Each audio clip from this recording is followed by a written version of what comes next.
Hi guys, it's Chris with City Girl Homestead. Time for the last way to preserve that I'm going to do anyway. There's plenty more. But to preserve the last few potatoes that I had. So, it'll be nice to get this box out of here. Once that's done, I think it's almost 40 pounds because we used some potatoes that we had left.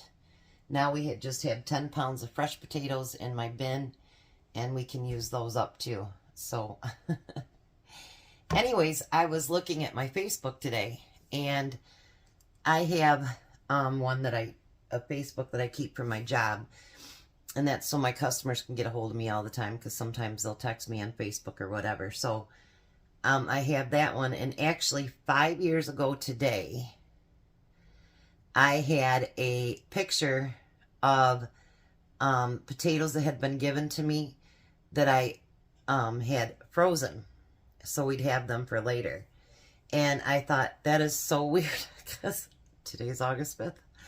And yeah, it's kind of weird.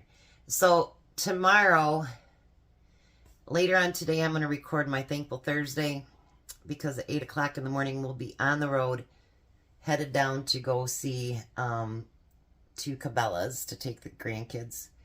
And so you'll have that video. Depending on how tired out they get us, is if we have dinner at home or just order something in, or go pick something up or whatever. Because you ask Emmy, where you going? He goes, Cabela's. Cabela's. They're so excited to go. So it could be a very long, long day. We are going to take them to lunch, but that's not going to be recorded. Just us going to Cabela's and some of the stuff that they see and whatever. And they got their budget. And I asked AJ, how much do you think the budget should be? He said, $40. I said, $40? He goes, $35. I go, no. I do want to take them shopping on the way home too. It's not that we can afford it, but we want to do it, and that's it. So that's how that works. So let's get busy. So now I've already peeled my potatoes, and this is the pot that I'm going to boil them in. But I do have them soaking over there. It's not going to hurt anything. It's not like I'm trying to can them, and I want them to be, you know, like no starch in them, nothing like that. But I'm going to cut these in half because I don't like the real long pieces that I had done before by not cutting them in half. And like this one, I might actually cut in thirds, because I'm not going to just freeze plain potatoes. Now you can, that's completely up to you what you do. They're your taters. You do you. But I thought I'd get fancy, because I wanted to do this because I did it for canning. And like I say, there's so many people that don't can that, you know, maybe you would like the same things. And so why not? That's how I look at it. You know, preservation doesn't just mean canning. And actually, after you get to this point, you could dehydrate them too, as well. But I came to the conclusion, I have a lot of dehydrated stuff in the background. And, you know, honestly, out of sight, out of mind. Where I come across stuff on my, you know, freezer all the time. So I thought to myself, instead of dehydrating them, why don't we just freeze them? And I think because I'm constantly trying to make more room in my freezer, I think I'd use them more often, if that makes any sense. You know? I don't know if I ever make sense, but anyway. Alright, so let me get the rest of these all chopped up, and then I'll come back. Okay, so now the water is boiling. I'm going to add all of my drained cold potatoes to that. There's not tons And so, I mean, if you're going to do it up good, I guess. But I'm going to lower them right into the boiling water. Now, you're not going to start your timer until, and I'm going to change my water too, but you're not going to start the timer until they come to a boil again. And that'll be blanching. And because they're such small pieces, I'm only going to blanch them for probably about 3 minutes. I think that'll be plenty. 2 to 3 minutes actually probably would be better. But anyway, I'm going to change my water out, and I will be back as soon as that is done. Alright, so now I blanched them for 3 minutes. What I want to do is get these all in the ice water.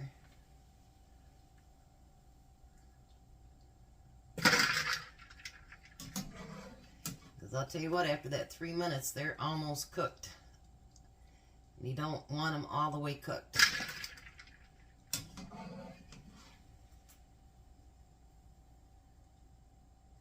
You know, if I was thinking, I would have actually made this water over here deep enough that I could have put the strainer in that, and then I wouldn't have to do this.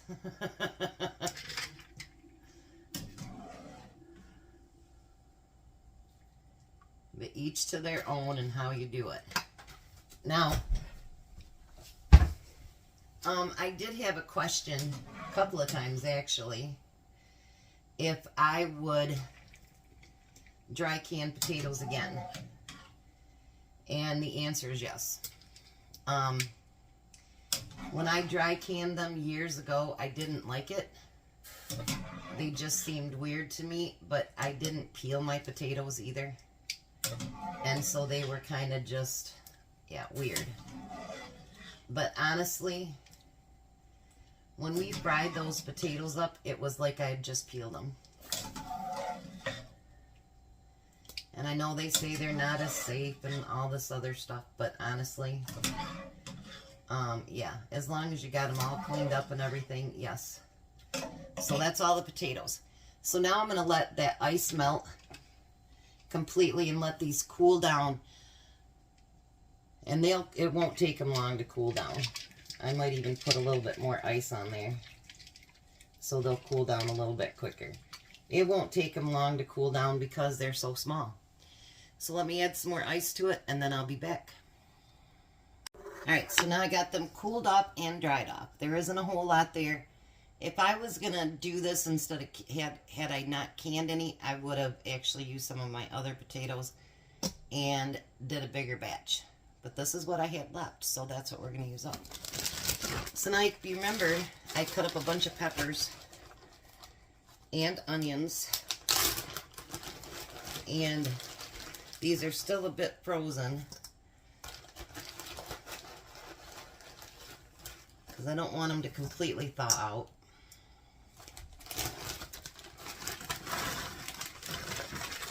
And how much you add is up to you.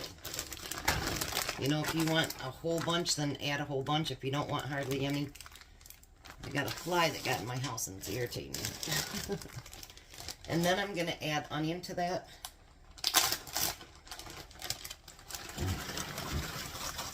And they call these O'Brien potatoes, which I'm going to put on the bag, but to me they're just breakfast potatoes. And I'll put those back in the freezer and use for something else. Now we're going to mix all that together. And if you think you need more of something, you know, add it.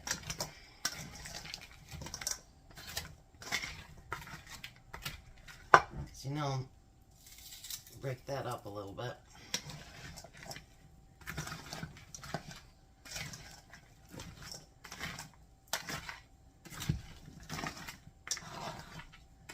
I'm wondering if I should add more peppers and more onions to it.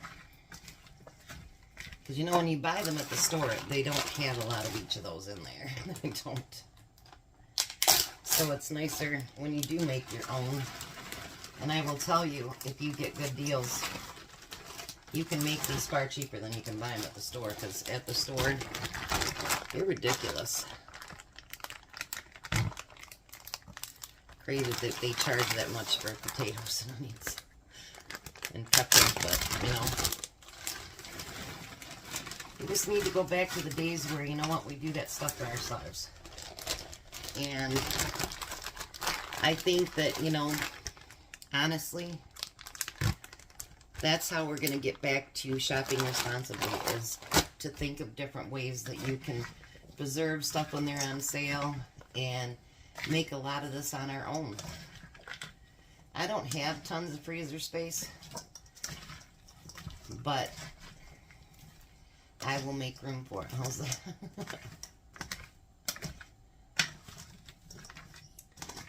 That's one of the reasons we haven't went up to Pineview this year, because we just don't have the freezer space, which I'm not going to complain about, because that means my freezers are full. So I'm never going to complain about that. And then we're going to put these in the baggies. Now, like I say, if you've got a big family, then you know what? Use quart bags. But it's just me and Tom, so, you know, we're going to use what would be good for our family. Tom would be happy with this whole bowl, to be honest. Because he does love his potatoes. And then I'm going to squeeze all the air out of them. And then I'm going to flatten them out. I thought that I'd have enough for 3 bags, so we'll see. I'm going to put this over there. The good thing about doing it this way, too, you can clean up in between. And so the only thing I have to clean up is just what I have out right now. Everything else has been cleaned up. Just got to be put away. So that's always something good, too. I'm a clean-as-you-go girl. I can't stand my kitchen to have a whole bunch of clutter in it. I mean, as far as, like, I've got a bunch of stuff on the countertop right now, but, you know what I mean, dirty dishes and stuff, I can't. That's just not, no. We're going to do this one so that we'll have enough for one more. And like I say, you can do this in bulk. I did see a lady the other day that actually, she did it with just, she didn't blanch or anything. She didn't even peel the potatoes. And I asked her, do they turn brown? She goes, they shouldn't, but if you don't want to take that chance, then, you know, blanching. But she covered them in olive oil and then flavored them up, too. But I'm kind of chicken to do that because I don't want them to be brown and ucky. I did that once, and it didn't turn out so good. And I'd really rather not do that again. It's not like anything's wrong with them, they're just not very pretty.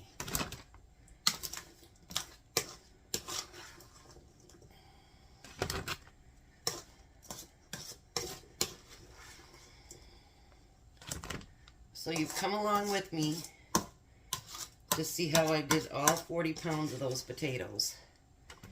And you'll have to let me know which one was your favorite. And tell me if it's something that you would actually do now. Or did it give you a new idea? Or have you done it all along? You know, let me know what you guys think. I got a few that fell off. We don't want them to go to waste either.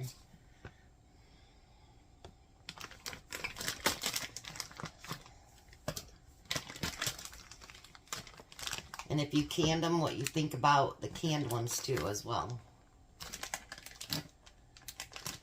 And flatten that out. And there we go. 3 bags of O'Brien potatoes. And that's 3 meals in the freezer. Potatoes not going bad in the cupboard. And you have a great meal to put together. And you could add egg to that. You could add sausage, ham, bacon, whatever you wanted to do, and actually make that O'Brien into a full entire meal. So thanks for coming along with me. I hope you guys enjoyed the series of being able to preserve your potatoes, and I'm sure there's plenty more that I would like to try next year as well. So thanks again for coming along with me. You guys have a blessed day. Be a blessing, and I'll see you tonight.